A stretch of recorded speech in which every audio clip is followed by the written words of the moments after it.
구약 이스라엘 백성에게 하나님께서 아주 기본적인 3대 절기를 지키라 명령하신 것을 알 수 있습니다. 유월절, 맥추절, 초막절입니다. 이 세 가지 이스라엘의 절기는 하나님께서 이 세상의 마지막까지의 역사를 딱 1년 단위로 함축해서 틀을 만든 것입니다.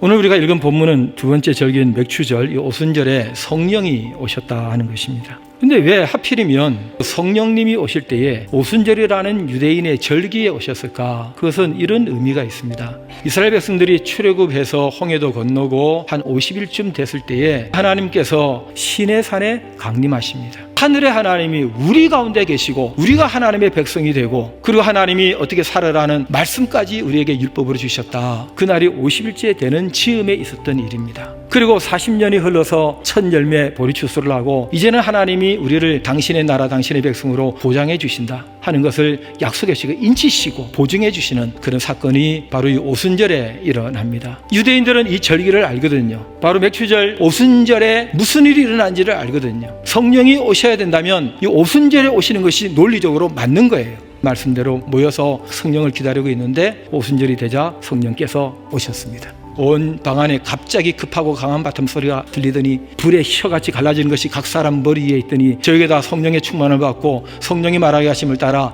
다른 언어로 말하기를 시작하니라. 이런 일이 일어나게 된 것입니다. 성령이 오셨어요. 그리고 지금까지 안 떠나십니다. 그 사람의 마음속에 또 그들이 모여있는 교회 속의 예배 가운데 지금 이 자리에 한 번도 우리의 예배 가운데 성령님이 안 계신 적이 없었습니다. 문제는 성령님이 나와 함께 하신다는 걸 실감을 못한다는 거예요. 성령님이 함께 하시는 사인들이 없다는 거예요. 오늘 이게 핵심 메시지입니다. 여러분, 성령님이 오시면 참 놀라운 일이 많이 벌어집니다. 그런데 매일 그런 일이 일어나는 것은 아닙니다. 성령 충만이라는 것이 대단한 기적 같은 사건이 일어나야 된다고 착각하시면 안 돼요. 성령의 충분한 인도하심과 다스리심을 말하는 것입니다. 우리의 일상의 신앙생활을 만드는 것입니다. 어떤 분은 이것을 통상 충만이다, 통상적으로 충만하게 이렇게 살아가는 것입니다. 가끔 어떤 중요한 시점에서 꼭 필요해서 비상하게 성령께서 우리를 다스리는 그런 충만한 사건이 일어날 때가 있습니다. 어떤 식으로든지 성령님이 역사한다. 늘 난 성령님의 인도를 받는다. 성령을 따라 행하면 늘 못된 짓 안 하고 나쁜 생각 덜 들고 착실하게 신앙생활을 잘할 수 있습니다.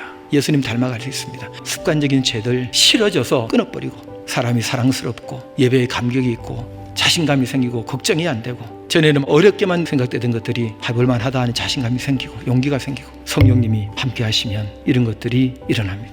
여러분, 성령을 구하시기 바랍니다. 진심으로 간절히 성령님 저를 다스려 주세요. 충만하게 저를 다스려 주세요. 우리 다 같이 기도하는 시간 갖겠습니다.